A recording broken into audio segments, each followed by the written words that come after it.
মহিলাদের হকের টাকা চলে যাচ্ছে তৃণমূল নেতাদের অ্যাকাউন্টে। বহরমপুর চন্দ্রকোনার ছবি দেখলেন, এবার দেখুন হুগলির রিষড়া। সেই এক অভিযোগ, যার বিরুদ্ধে অভিযোগ, সেই বিজয় সাহু হচ্ছেন রিষড়া পুরসভার তৃণমূল কাউন্সিলর পার্থসারথী গুপ্তর ঘনিষ্ঠ। অর্ণব মুখোপাধ্যায় আমাদের প্রতিনিধি রয়েছেন আমাদের সঙ্গে। অর্ণব, এখানেও সেই একই অভিযোগ, একজন মহিলা যার পাওয়ার কথা, তার বদলে একজন তৃণমূল নেতা, তার ব্যাংক অ্যাকাউন্টে লক্ষ্মীর ভান্ডারের টাকা চলে যাচ্ছে বছরের পর বছর।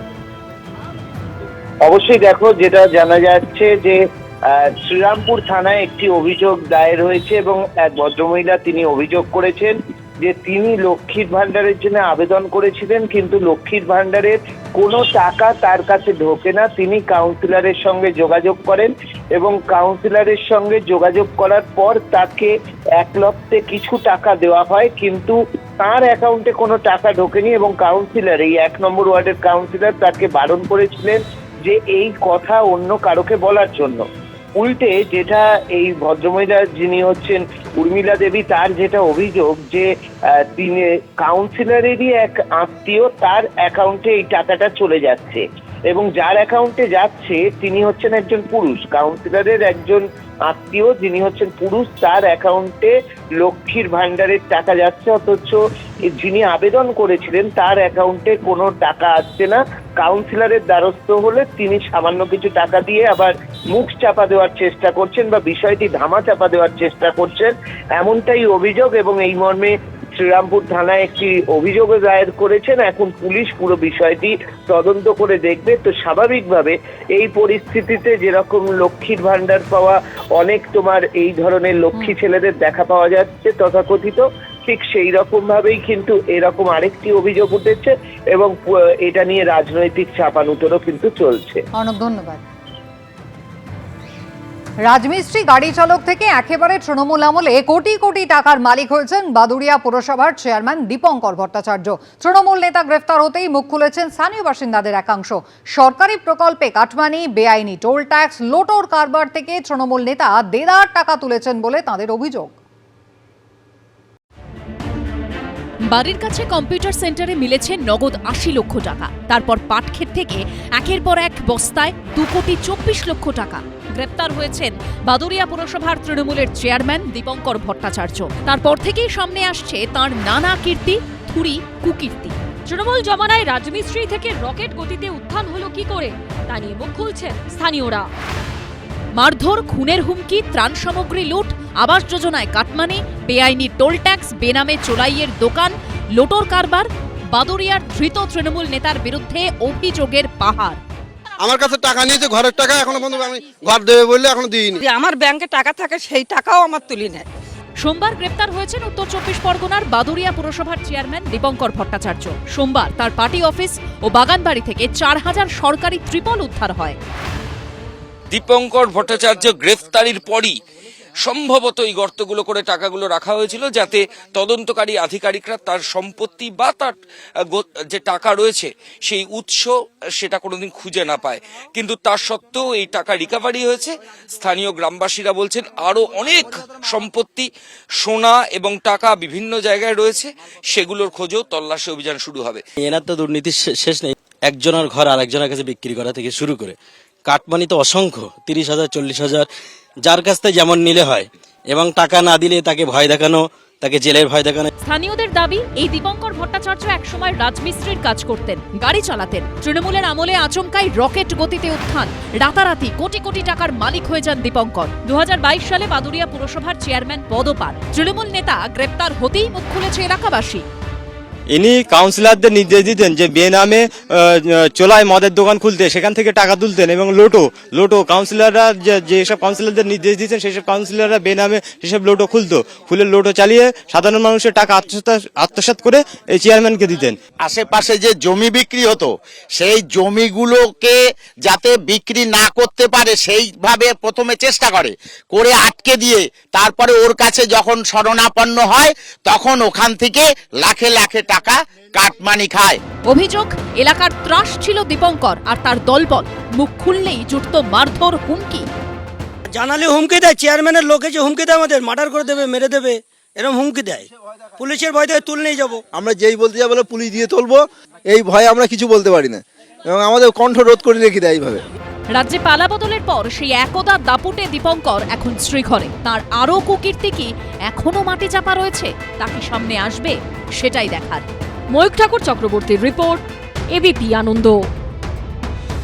বিধানসভা ভোটে অশান্তিতে উস্কানির অভিযোগে এবার পুলিশের জালে রহড়ার তৃণমূল নেতা ধৃত প্রসেনজিৎ সাহা, রহড়ার বন্দিপুর পঞ্চায়েতের উপপ্রধান। কথা বলবো আমাদের প্রতিনিধি সমীরণ পালের সঙ্গে। সমীরণ, কি অভিযোগ এই ব্যক্তির বিরুদ্ধে? দেখো, গতকাল রহড়া থানার পুলিশ বন্দিপুর গ্রাম পঞ্চায়েতের তৃণমূলের উপপ্রধান তথা খড়টা ব্লক তৃণমূল কংগ্রেসের সভাপতি প্রসেনজিৎ সাহাকে গ্রেফতার করেছে। তার বিরুদ্ধে একাধিক অভিযোগ রয়েছে। ভোট পরবর্তী সন্ত্রাস থেকে শুরু করে তোলাবাজি, কুকুর ভরাট এবং মহিলাদের সঙ্গে অপব্য আচরণ। এবং তার আগের দিন রাত্রিবেলা রহড়া থানায় গ্রামের মহিলারা তার বিরুদ্ধে বিক্ষোভ দেখায় এবং তার নামে অভিযোগ দায়ের করে এবং তার বিরুদ্ধে একাধিক অভিযোগ ছিল এবং সেই অভিযোগের ভিত্তিতে গতকাল রহড়া থানার পুলিশ তাকে গ্রেফতার করে এবং গতকালই তাকে ব্যারাকপুর মহকুমা আদালতে পেশ করা হয়। এবং এই প্রসেনজিৎ সাহার বিরুদ্ধে একাধিক কুকুর ভরাট এবং তোলাবাজির অভিযোগ রয়েছে। তার পাশাপাশি এলাকায় সন্ত্রাসের পরিবেশ তৈরি করছেন দীর্ঘ কয়েক মাস ধরে, আর সেই কারণেই তাকে রহড়া থানার পুলিশ গ্রেফতার করে। সুস্মিতা, ধন্যবাদ। বীরভূমের মোহাম্মদ বাজারে তৃণমূলের 2 ব্লক সভাপতিকে গ্রেফতার করা হলো। 2021-এর ভোট পরবর্তী হিংসা এবং খুনের অভিযোগে গ্রেফতার 2 তৃণমূল নেতা। কথা বলে নেব আমাদের প্রতিনিধি ভাস্কর মুখোপাধ্যায়ের সঙ্গে। ভাস্কর, কালীপ্রসাদ বন্দ্যোপাধ্যায় এবং তাপস সিনহা, কি অভিযোগ রয়েছে এই 2 ব্লক সভাপতির বিরুদ্ধে? দেখো, কালীপ্রসাদ ব্যানার্জি, তিনি হচ্ছেন মোহাম্মদ বাজার 2 নম্বর ব্লকের ব্লক সভাপতি। তার বিরুদ্ধে অভিযোগ হচ্ছে 2023 সালে এখানে পরপর 3টে মার্ডার হয়েছিল এবং সেই মার্ডার কেসে তার নাম ছিল এবং প্রথমে নাম ছিল, পরবর্তী ক্ষেত্রে তার নাম বাদ চলে যায়। কিন্তু কিছুদিন আগে হাইকোর্টে একটা মামলা হয়, সেই মামলার ভিত্তিতেই তাকে গ্রেফতার করা হয়েছে বলে পুলিশ সূত্রে জানতে পারছি। গতকাল সিউড়ি থেকে তাকে গ্রেফতার করা হয়। অন্যদিকে মোহাম্মদ বাজার 1 নম্বরের ব্লক সভাপতি তাপস সিনহার বিরুদ্ধে অভিযোগ ছিল 2021 সালে তিনি মোহাম্মদ বাজারের এক ব্যবসায়ী দেবরঞ্জন ভট্টাচার্য তার পেট্রোল পাম্প এবং তার বাড়িতে হামলা চালায় এবং সেই ঘটনায় তিনি এবং তার সঙ্গে পাথর ব্যবসায়ী টুলু মণ্ডল এবং লাভপুরের যিনি প্রাক্তন বিধায়ক ছিলেন তৃণমূলের অভিজিৎ সিংহ, 3 জনের বিরুদ্ধে অভিযোগ দায়ের হয়েছিল বিজেপি ক্ষমতায় আসার পর। এবং তার ভিত্তিতেই এই গতকাল উত্তরবঙ্গ থেকেই তাপস সিনহাকে গ্রেফতার করে মোহাম্মদ বাজার থানার পুলিশ। এবং এই তাপস সিনহার বিরুদ্ধে এর আগে এই ভোট পরবর্তী হিংসার আরো বেশ কয়েকটি অভিযোগ ছিল বলে পুলিশ সূত্রে জানতে পারছি এবং গোপন অভিযান চালিয়ে তাকে গ্রেফতার করা হয় বাগডোগরা এয়ারপোর্ট রয়েছে সেই এয়ারপোর্ট সংলগ্ন এলাকা থেকে। এবং যেটা পুলিশ সূত্রে জানতে পারছি যে তিনি হয়তো নেপাল চলে যাওয়ার একটা প্ল্যান করছিলেন, তার আগেই পুলিশ তাকে গ্রেফতার করে। এদিকে কালী প্রসাদ ব্যানার্জি, এই দুজনেই খুব প্রভাবশালী তৃণমূল নেতা, এখানকার ব্লক সভাপতি। কারণ মোহাম্মদ বাজার যেখানে পাঁচামি এলাকা, সেই এলাকা নিয়ন্ত্রণ করে এই 2 জন ব্লক সভাপতি। তাই এই 2 জন গ্রেপ্তার হওয়াতে তৃণমূলের একটা বড় সাংগঠনিক ক্ষতি, যেমন সেই রকম জেলা নেতৃত্ব যারা রয়েছে তাদের মধ্যেও আতঙ্ক ছড়িয়ে পড়েছে। কারণ ভোট পরবর্তী হিংসাতে একাধিক তৃণমূল নেতার নাম রয়েছে বীরভূম জেলা জুড়ে। তাদের মধ্যে অধিকাংশই পলাতক, রেজাল্ট বেরোনোর পর থেকে পালিয়ে গেছে তারা।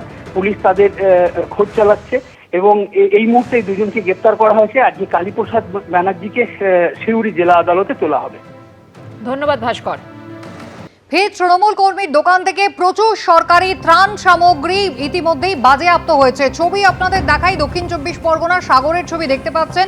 তৃণমূল কংগ্রেসের বুথ সভাপতির বিরুদ্ধে অভিযোগ, তিনি বেআইনিভাবে এই সমস্ত সরকারি ত্রাণ সামগ্রী মজুত করেছিলেন। কয়েকদিন আগেই আপনাদের দেখিয়েছি জেলায় জেলায় এই সদ্যই বাদুড়িয়া তৃণমূলের পুরো প্রধান দীপঙ্কর ভট্টাচার্য, তাকে গ্রেফতার করা হয়েছে। সেখান থেকেও কিন্তু প্রচুর পরিমাণে অন্তত সরকারি ত্রিপল 4000 উদ্ধার করা হয়েছিল। ছবি আপনারা দেখতে পাচ্ছেন, প্রচুর জিনিসপত্র উদ্ধার করা হয়েছে। কথা বলবো আমাদের প্রতিনিধি গৌতম মণ্ডল রয়েছেন আমাদের সঙ্গে। গৌতম, এই বুথ সভাপতি তিনি দিনের পর দিন এই সরকারি ত্রাণ সামগ্রী মজুত করে রেখেছিলেন। একদম, দেখো কুসুমিতা, দক্ষিণ 24 পরগনার সাগর, এখানে কিন্তু এই নির্বাচন পরবর্তী পালা বদলের পর দেখা গেল একাধিক তৃণমূল বুথ সভাপতি, তৃণমূল পঞ্চায়েত সদস্য, তাদের বাড়ি, তাদের গুদাম, কারণ দোকান থেকে কিন্তু প্রচুর ত্রাণ সামগ্রী, সরকারি ত্রাণ সামগ্রী উদ্ধার হচ্ছে এবং এটা লাগাতার চলছে। এখানকার যে বাসিন্দারা এবং বিজেপির যে কর্মী সমর্থক, তাদের যেটা অভিযোগ যে গঙ্গাসাগর জুড়ে বা সাগর ব্লক জুড়ে এইরকম ভাবে সরকারি মদতে এইখানে শাসক দলের, তৎকালীন শাসক দল তৃণমূল কংগ্রেসের যারা কর্মী যারা বুথ সভাপতি, যারা পঞ্চায়েত সদস্য, তারা বেআইনিভাবে এরকম ভাবে মজুদ রাখতো বিভিন্ন ত্রাণ সামগ্রী এবং সেগুলো একদম তাদের নিজের মতো করে তাদের দলীয় কর্মী সমর্থকদের মধ্যে দিদি বন্টন করতেন এবং সেটা কোনো সরকারি নিয়ম মানা হতো না।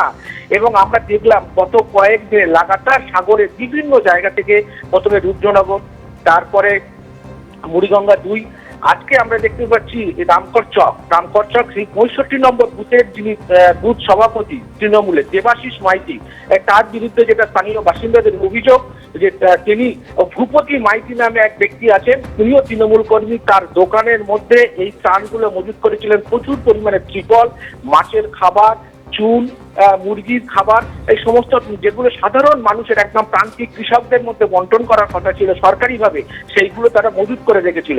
গত ৪ তারিখে ফল প্রকাশের পরে এটা আগে থেকেই জানতেন এখানকার স্থানীয় বাসিন্দারা, তারা অভিযোগ করে আসছিলেন, কিন্তু সেই সময় প্রশাসন কোন রকম কোনো ব্যবস্থা নেয়নি। তারপরে ৪ তারিখের পর সেটা তালা বন্ধ করে রাখা হয়েছিল। গতকাল সেই ব্যক্তি ভূপতি মাইতির উপস্থিতিতে সেখান থেকে তালা খোলা হয় এবং তারপরে দেখাই যাচ্ছে যে শয়ে শয়ে সরকারি ত্রাণ।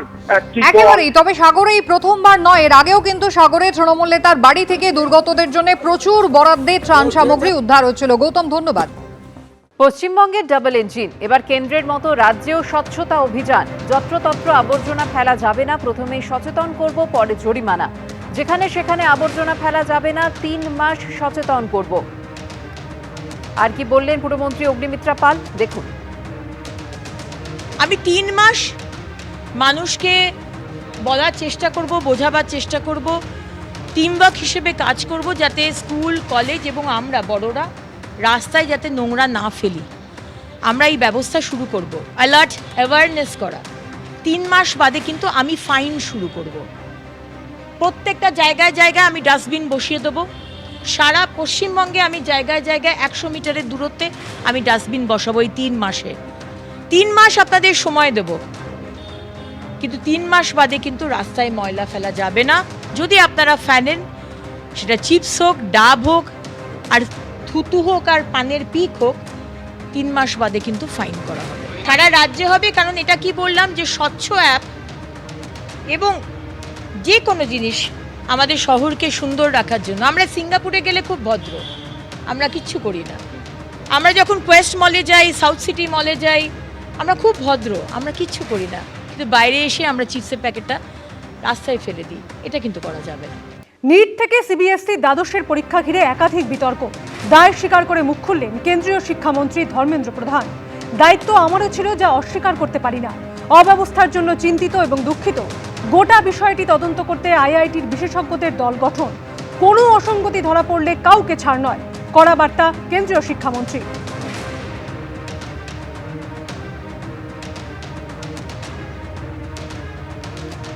नीट हो या 12वीं की विद्यार्थियों में दोनों की अव्यवस्था के लिए मैं दुखी हूँ, मैं चिंतित हूँ और थोड़ा बहुत जिम्मेवारी मेरा भी है। इसमें मैं इसको नतमस्तक होकर स्वीकार करता हूँ। दायित्व तो हमारी थी, इसको हम लोगों ने एनटीए हो, सीबीएसई हो, हमने आखिर जो करना चाहिए नहीं हो पाया, उसमें अव्यवस्था दिख रहा है। मैं आपके माध्यम से देश को आश्वस्त करना चाहता हूँ, इसमें एक थोड़ा इंक्वायरी हमने करने के लिए एक कॉम्पिटेंट ग्रुप आईआईटी का बिठाया है, उनको कुछ दायित्व दिया है। इसकी टेक्नोलॉजिकल चैलेंजेस क्यों आई, उसकी कॉम्पिटेंसी कैसे रहा, उस कंपनी की इवैल्यूएशन कैसे किया गया, सारा विषय की हम समीक्षा कर रहे हैं। इसमें मैं जिम्मेवारी के साथ कहता हूँ, उसमें कुछ भी विसंगति ध्यान में आएगा तो उसमें किसी को बख्शा नहीं जाएगा। জেলে মিলবে না বাড়তি সুবিধা, সাধারণ বন্দী হয়ে থাকতে হবে। শান্তনু সিনহা বিশ্বাসের গ্রেড 1 প্রিজনারের মর্যাদার আর্জি খারিজ। জেল হেফাজতে প্রাক্তন ডিসিপি শান্তনু সিনহা বিশ্বাস। 1 জুন পর্যন্ত জেল হেফাজতে শান্তনু সিনহা বিশ্বাস এবং সোনা পাপ্পু। ধৃত দুজনকে জেল হেফাজতে চেয়েছিল ইডি, সেই আবেদন মঞ্জুর হয়। শান্তনু সিনহা বিশ্বাস এবং সোনা পাপ্পুকে জেলে গিয়েও জেরা করতে চায় ইডি।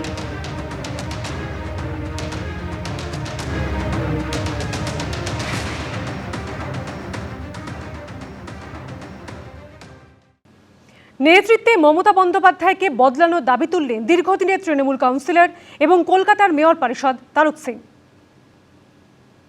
দলটা বললাম কারো পৈতৃক সম্পত্তি নয়, আমরা নেতৃত্বের পরিবর্তন চাই, তৃণমূল কংগ্রেসের নেতৃত্বের পরিবর্তন চাই।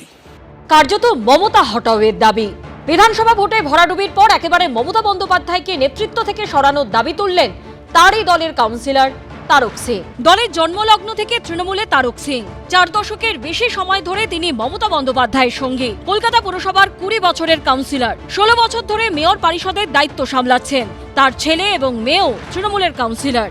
সেই তারক সিং এবার প্রকাশ্যে দলের নেতৃত্ব বদলের দাবি করলেন। কাকে বদলাতে চান? আমরা যারা নেতৃত্ব দিচ্ছে তাদের বদলাতে চাই। মমতা বন্দ্যোপাধ্যায়? হ্যাঁ হ্যাঁ, অন রেকর্ড বলছি, অন রেকর্ড বলছি, ভয় পায় নাকি? যে নেতৃত্ব ব্যর্থ, যে নেতৃত্ব কর্মীর সাথে থাকতে পারে না, কি করবে? আমাকে কাল দল থেকে বার করে দেবে। ভোটে হারার পরও চেয়ার আঁকড়ে বসেছিলেন মমতা বন্দ্যোপাধ্যায়। হারার পরও ইস্তফা দেননি। কেন, কিসের জন্য? আমরা তো হারিয়ে নিয়ে যাব। হারলে আমি যদি শপথ দিতে যেতাম তাহলে আমি রেজিগনেশনটা করতাম। এ নিয়েও এদিন কটাক্ষ করেছেন তারক সিং। মমতা বন্দ্যোপাধ্যায়ের সমস্ত অভিযোগ একেবারে সপাচে উড়িয়ে দিয়েছেন তিনি। নির্বাচনের পরে উনি বললেন যে আমি পদত্যাগ করব না, জোর করে হারিয়ে দিয়েছে। 100টা সিটে গড়বড় হয়েছে, কিন্তু কোন 100টা সিট উনি বললেন না। সিআরপিএফ, কেন্দ্রীয় ফোর্স খারাপ ব্যবহার করেছে, তাদের বার করে দিয়েছে। আমি বৈশ্বনাথ চ্যাটার্জিকে বলেছিলাম তোমরা থানায় কমপ্লেন করেছো? করেনি। নির্বাচন কমিশনকে জানিয়েছো? জানায়নি। তাহলে কোর্ট অফ লতেও আমরা যেতে পারবো না। এই যে লোককে বোকা বানানো, এটা একটা নেত্রীর পক্ষে উচিত? ভোটে হারার পর এখনো 1 মাসও হয়নি, তার মধ্যেই তৃণমূলের অবস্থা। একেবারে নেতৃত্বে মমতা বন্দ্যোপাধ্যায়কে বদলানোর দাবি তুলে দিলেন তারক সিং। অর্ণব মুখোপাধ্যায়ের রিপোর্ট, এবিপি আনন্দ, কলকাতা। এবিপি আনন্দ, এগিয়ে থাকে, এগিয়ে রাখে।